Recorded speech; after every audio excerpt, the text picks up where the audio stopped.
Bismillahirrahmanirrahim. Today our topic of discussion is mole. What is mole and what are the uses of mole? इसको हम आज discuss करेंगे कि mall क्या होता है और इसके यूजेस क्या है। आज के इस वीडियो में हमने ये क्लेरिफाई करना है कि मॉल क्या होता है। सबसे पहले हम मोल को डिफाइन करते हैं कि substance that contains 6.023 multiply by 10⁻23 particles. इसको हम क्या कहते हैं? इसको हम मोल कहते हैं। पार्टिकल आपके पास एटम भी हो सकते हैं, पार्टिकल आपके पास मॉलिक्यूल भी हो सकते हैं और पार्टिकल आपके पास आयन भी हो सकते हैं। इसको हम मोल कहते हैं। अब इसका मतलब क्या है? इसका मतलब ये है कि आप किसी भी सब्सटेंस के इतने पार्टिकल लेते हैं, इतने 6.023 मल्टीप्लाई बाय 10⁻23, तो वो हमारे पास बन जाता है 1 मोल। इसको हम 1 मोल कहते हैं। पार्टिकल आपके पास एटम, मॉलिक्यूल और आयन ये हो सकते हैं, इसको हम 1 मोल कहते हैं। तो मोल को समझने के लिए हम एक एग्जांपल डिस्कस करते हैं। जिस तरह हमारे पास 1 डजन इक्वल होता है 12 पार्टिकल के, 1 डजन हमारे पास इक्वल होता है 12 पार्टिकल के। 1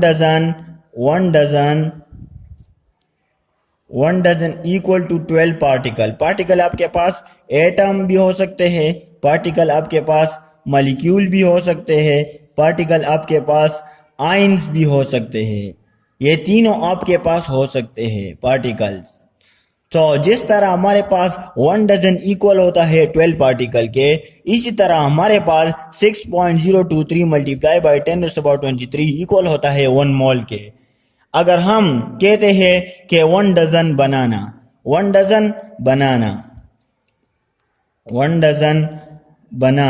अगर हम कहते हैं तो माइंड में क्या बात आती है कि 12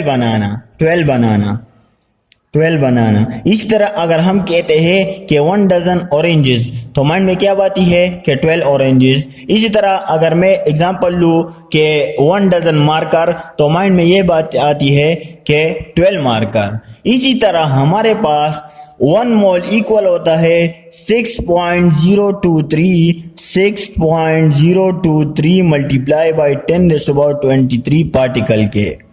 जब हम किसी भी सब्सटेंस के इतने पार्टिकल ले लेते हैं 6.023 मल्टीप्लाई बाय 10⁻23, तो वो हमारे पास बन जाता है 1 मोल। जिस तरह हमारे पास 1 डजन के अंदर 12 पार्टिकल होते हैं, इसी तरह हमारे पास 1 मोल के अंदर 6.023 मल्टीप्लाई बाय 10⁻23 पार्टिकल मौजूद होते हैं। तो इसको हम 1 मोल कहते हैं। अब हम एग्जाम्पल से मोल को समझते हैं कि मोल हमारे पास क्या चीज़ होता है। एटॉमिक मास, यहाँ पर हमने कुछ एग्जाम्पल लिखे हैं कि atomic mass of carbon is 12 AMU। Carbon का एटॉमिक मास क्या है? 12 AMU। तो जब हम इसको ग्राम में रिप्रेजेंट करते हैं तो ये हमारे पास 1 मोल बन जाता है। ये हमारे पास क्या होता है? 1 मोल बन जाता है। मीन्स के 12 ग्राम ऑफ एटम में हमारे पास 6.023 मल्टीप्लाई बाय 10⁻23 पार्टिकल मौजूद है। तो एटम्स मौजूद है। के मीन्स के 12 ग्राम ऑफ कार्बन में हमारे पास 6.023 मल्टीप्लाई बाय 10⁻23 एटम्स मौजूद है। तो इसको हम 1 मोल कहते हैं। इसी तरह हमारे पास एक और एग्जांपल है H2O, जिसका एटॉमिक मास हमारे साथ मौजूद है 18 AMU। जब हम इसको ग्राम में रिप्रेजेंट करते हैं तो ये हमारे पास 1 मोल बन जाता है। मीन्स के 18 gram of water molecule, 18 gram of, अगर हम किसी एक वाटर मॉलिक्यूल को उठा लेते हैं और इसका हम एटॉमिक मास कैलकुलेट कर लेते हैं और इसको हम ग्राम में रिप्रेजेंट कर लेते हैं, तो 18 ग्राम ऑफ वाटर में आपके पास 6.023 मल्टीप्लाई बाय 10⁻23 मॉलिक्यूल मौजूद होते हैं। तो ये हमारे पास 1 मोल बन जाता है। तो इस 12 ग्राम का, इस 18 ग्राम का और 58.5 ग्राम का। अब इसका मतलब क्या है, ये यहाँ पर भी लिखा है कि 1 मोल, यहाँ पर भी लिखा है कि 1 मोल और यहाँ पर भी लिखा है कि 1 मोल।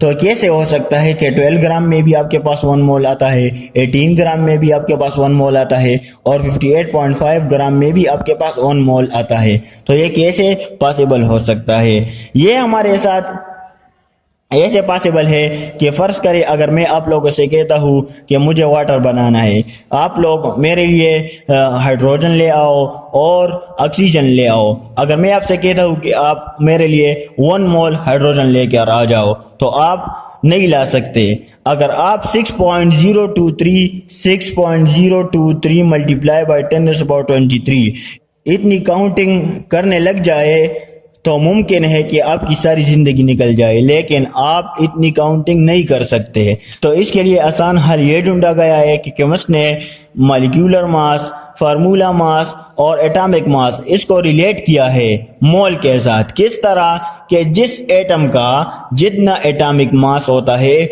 उतना ही ग्राम एलिमेंट में उसका 1 मोल होता है।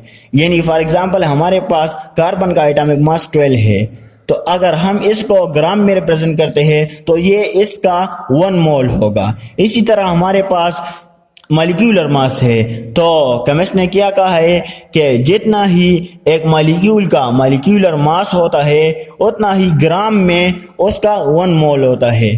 तो इसी तरह हमारे पास इसका एटॉमिक मास 18 AMU है। जब हम इसको ग्राम में रिप्रेजेंट कर लेते हैं तो इसको हम 1 मोल कहते हैं। तो एक और डिफिनीशन हमारे पास मोल की आ जाती है कि when the atomic mass, molecular mass और formula mass expressed in gram, so that's called 1 mole. ये हमारे पास क्या हो जाता है, ये हमारे पास मोल बन जाता है। अब यहाँ पर हमने यहाँ पर भी 1 मोल लिखा है, यहाँ पर भी 1 मोल लिखा है और यहाँ पर भी 1 मोल लिखा है। ये हमने क्यों लिखा है? क्योंकि केमिस्ट ने एटॉमिक मास, मॉलिक्यूलर मास और फार्मूला मास को रिलेट किया था। किसके साथ? मोल के साथ। कि जिस एटम का जितना एटॉमिक मास होता है उतना ही ग्राम एलिमेंट में, उतना ही ग्राम में उसका 1 मोल होता है। इसी तरह मॉलिक्यूलर मास को भी रिलेट किया था कि जितना ही मॉलिक्यूल का मॉलिक्यूलर मास होता है उतना ही ग्राम में उसका 1 मोल आता है। इसी तरह हमारे पास फार्मूला मास है, जितना भी फार्मूला यूनिट का मास आप लोगों के पास आता है उतना ही ग्राम में उसका 1 मोल होता है। तो इसको हम मोल कहते हैं। अब ये नंबर क्या है? इस नंबर को हम एवोगाड्रो नंबर कहते हैं। एवोगाड्रो नंबर के बारे में हम इंशाल्लाह डिटेल के साथ पढ़ेंगे कि ये क्या चीज़ होता है। लेकिन ये नंबर तो आप लोगों को बहुत छोटा सा नज़र आ रहा है कि 6.023 मल्टीप्लाई बाई 10⁻23, ये एक छोटा सा नंबर आप लोगों को नज़र आ रहा है, लेकिन हकीकत में ये बहुत बड़ा नंबर है। ये इतना बड़ा नंबर है कि अगर मैं आप लोगों को एग्जाम्पल दूँ, अगर आप इतनी स्ट्रॉबेरीज जमा कर ले 6.023 मल्टीप्लाई बाई 10⁻23, 6.023 मल्टीप्लाई बाई 10⁻23, अगर आप इतनी स्ट्रॉबेरीज लेकर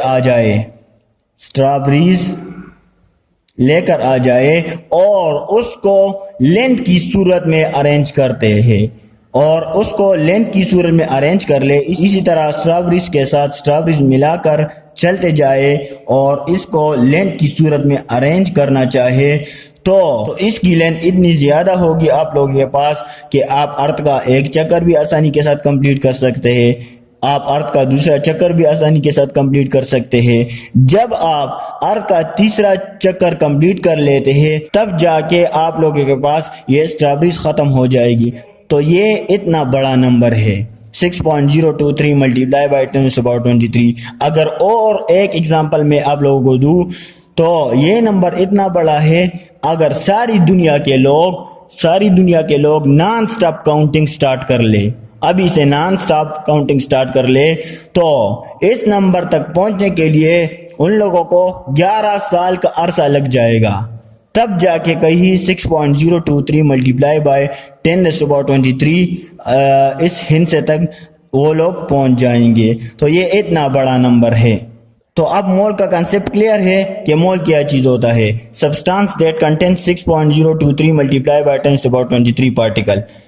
कि किसी भी सब्सटेंस के जब आपके पास इतने पार्टिकल आ जाते हैं 6.023 मल्टीप्लाई बाय 10⁻23 तो वो आपके पास 1 मोल बन जाता है। फॉर एग्जांपल आपके पास ये मार्कर है, तो आप अगर मार्कर को जमा करना चाहे और आप 6.023 मल्टीप्लाई बाय 10⁻23 इतने मार्कर कलेक्ट कर लेते हैं, ये हिंसा जितना है इतने मार्कर कलेक्ट कर लेते हैं, तो वो आपके पास 1 मोल बन जाता है। वो आपके पास क्या बन जाता है? 1 मोल बन जाता है। इसी तरह अगर आप काउंटिंग स्टार्ट करें इंसानों की, यानी ह्यूमन बीइंग की, अगर आप काउंटिंग स्टार्ट करें और आपके पास 6.023 मल्टीप्लाई बाय 10⁻23 इतने ह्यूमन बीइंग की आप काउंटिंग कर लेते हैं, तो वो आपके पास 1 मोल होगा।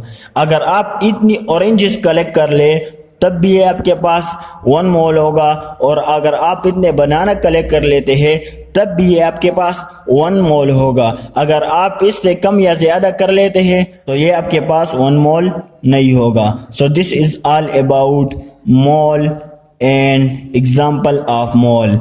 अब हम यूज की तरफ आते हैं कि मोल को हम यूज कहाँ पर करते हैं। तो मोल का यूज हम करते हैं किसी भी, फॉर एग्जांपल ये हमारे साथ एक रिएक्शन है A+B, ये हमारे पास क्या बना रहा है? C+D। तो किसी भी केमिकल रिएक्शन में मोल का यूज हम बता रहे हैं। किसी भी रिएक्शन में रिएक्टेंट की क्वांटिटी को मेजर करने के लिए हम मोल का यूनिट यूज करते हैं। किसी भी केमिकल रिएक्शन में रिएक्टेंट की क्वांटिटी को मेजर करने के लिए हम मोल का यूज करते हैं। So this is all about moles. Okay, thanks.